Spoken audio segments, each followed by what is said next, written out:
PM Modi આવતીકાલે બે નવા પ્લાન્ટનું ભૂમિપૂજન કરશે। રાધનપુર અને થરામાં નવા પ્લાન્ટ આકાર લેશે। બનાસ ડેરીનું બાયો સીએનજી મોડેલ આત્મનિર્ભર ભારતનું ઉદાહરણ છે। છાણમાંથી દરરોજ 4500 કિલો બાયો સીએનજીનું ઉત્પાદન થશે।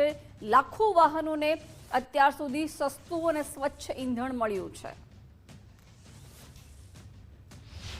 બનાસકાંઠા જિલ્લાની બનાસ ડેરી હવે પશુઓના દૂધ અથવા તો એના ઉત્પાદન પૂરતી સીમિત નથી રહી, એનાથી આગળ વધી અને હવે પશુઓના ગોબરથી ઉત્પાદન કરી રહી છે। મારી સાથે બનાસ ડેરીના ચેરમેન શંકરભાઈ ચૌધરી છે, એમની સાથે વાત કરીએ। શંકરભાઈ, હવે અત્યાર સુધી તમારે બનાસ ડેરી લોકો એમ કે પશુ અને દૂધ, પનીર ને છાશ ને એટલા પૂરતા સીમિત હતા, પણ હવે ત્યાં કોઈ બહારથી આવે, બીજા જિલ્લા મેટ્રો સિટીમાંથી કે બહારથી આ જોવે સીએનજી પંપ, તો વિચારમાં પડી જાય કે ગજબનું છે આ તો। બનાસ પરિવારે ઘણું બધું એવું કર્યું છે। દાખલા તરીકે પ્રોટીન બનાવવાનું કામ, મિલ્કમાંથી મિલ્ક બેઝ પ્રોટીન, તેની ડેરી ઇન્ડસ્ટ્રીઝમાં ભારતની અંદર શરૂઆત બનાસે કરી। ચીઝ બનાવવાનું કામ તે પણ બનાસે કર્યું। અત્યારે એશિયા લાર્જેસ્ટ ચીઝ પ્લાન્ટ પણ બનાસ પાસે છે અને આખા દેશને અને દુનિયાને ચીઝ માત્ર ભારતમાં જ નહીં, સિંગાપોરથી કરી દુબઈ સુધી બધા લોકોને ચીઝ અને બાકીની પનીર સહિતની ચીજો બનાવીને પહોંચાડવાનું કામ કરે છે। આ વાત જ્યાં સુધી બાયો સીએનજીની છે તો બિલકુલ આપની વાત સાચી છે કે એક અદ્ભુત ચમત્કાર છે। અમારી પાસે બનાસકાંઠા જિલ્લા પાસે તેલના કૂવા નથી, પરંતુ અમારે તે ગાય ભેંસ છે ઘણા બધા, તો એ અમારી એક ઓપોર્ચ્યુનિટી છે, અમારી સ્ટ્રેન્થ છે અને તેમાંથી મળતું દૂધ, તેની તો ઇન્કમ થાય। પ્રતિદિન 1 કરોડ લીટર સુધીનું દૂધ પ્રોડક્શન કરવાનું રેકોર્ડ બન્યો છે, પરંતુ તેના સિવાય જે ગોબર છે, તો ગોબર પણ એટલી સ્ટ્રેન્થ છે।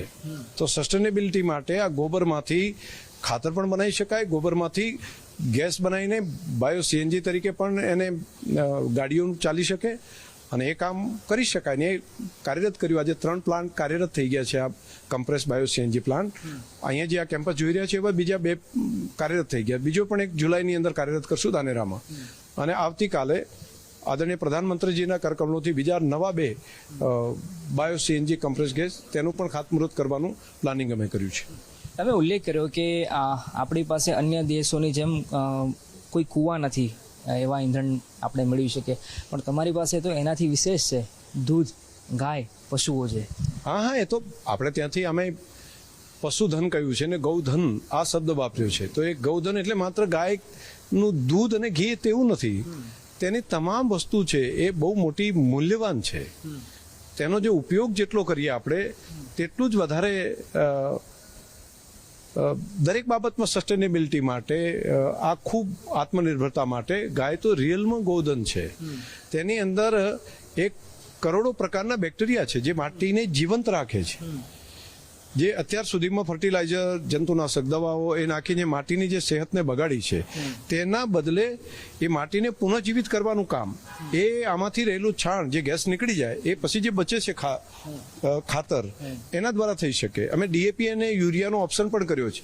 વિદેશમાંથી શું કામ ખાતર મંગાવીએ, આપણી ધરતીની અંદર જ આ ખાતરની ફેક્ટરી છે, અહીંથી જ ખેડૂતો લઈ જાય છે, અહીંથી જ વ્યવસ્થા થઈ શકે છે અને કોઈ પણ સબસિડી સિવાય અહીંથી લાઈન લગાડીને પણ લોકો ખાતર લઈ જાય છે, કેમ કે વાપર્યા પછી ખબર પડે છે કે પહેલાંથી પણ સસ્તું અને તેના કરતાં વધારે સારું ઉત્પાદન મળે છે અને માટીને પણ જીવંત બનાવવાનું કામ કરે છે। તો બંને કામ, ગેસ અને ખાતર, બંને ખૂબ આશીર્વાદરૂપ છે। શંકરભાઈ, ઇન્ટરેસ્ટિંગ વસ્તુ એ છે કે ટેકનોલોજી, વિજ્ઞાનની મદદથી તમે અલગ અલગ ક્રાંતિ લાવી અલગ અલગ સેક્ટરમાં અને ખાસ પશુપાલન સેક્ટરમાં, પણ હવે તો મને તો એવું લાગે છે કે આ વૈજ્ઞાનિકો અથવા તો જે ભણીને બહાર નીકળી ગયા એમને તમારે ત્યાં સ્ટડી કરવાવું પડશે કે હવે તો શું થઈ રહ્યું છે બનાસ ડેરીમાં, અથવા તો આવનાર દિવસોમાં એવું પણ બને કે તમારું આખું જે પ્રોજેક્ટ છે, આખું જે તમે કામ કર્યું છે બનાસ ડેરીને લઈને, સ્ટડી, યસ, બિલકુલ સ્ટડી કેસ તરીકે છે। ઘણી બધી યુનિવર્સિટીઓ આવે છે, આઈઆઈએમમાંથી પણ આવે છે અમારી પાસે, પરંતુ તમે બનાસને એવું ના માનો કે બહારથી આવવું પડે એટલે નવાઈ છે। અમારી પાસે આઈઆઈએમ, આઈઆઈટી, બીએચયુ,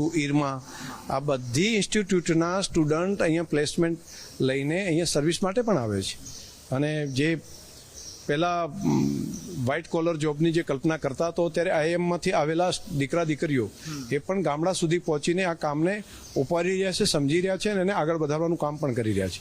એટલે બનાસ એક ઓપોર્ચ્યુનિટી માટેની એક જેને કહેવાય ને એ ધરતી છે। ધન્યવાદ અમારી સાથે વાત કરવા બદલ. તો આ હતા બનાસ ડેરીના ચેરમેન શંકરભાઈ ચૌધરી, જેમને ગુજરાત ફર્સ્ટ સાથે ખાસ વાત કરી. કેમેરા પર્સન સંદીપ રાઠોડની સાથે અર્પિત દરજી, ગુજરાત ફર્સ્ટ, બનાસકાંઠા.